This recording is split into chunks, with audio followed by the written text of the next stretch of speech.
Welcome back to another technical deep dive here in the Debug Zone. Today, we're tackling a big question and breaking it down with insights from other users. Hopefully, this clears up some misconceptions and helps you get the answer you need. So, buckle up, stay a little curious, and let's jump right in.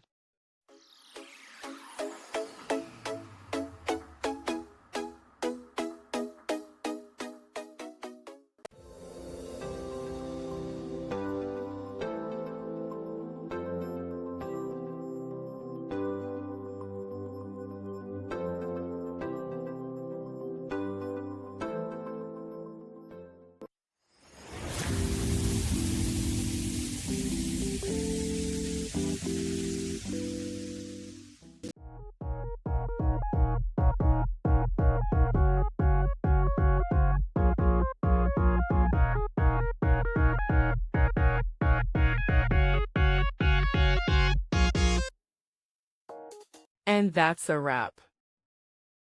I hope you found the answer you were looking for. If you did, take a second to hit that subscribe button. It really helps out. And let me know in the comments which solution worked best for you. See you next time in the Debug Zone.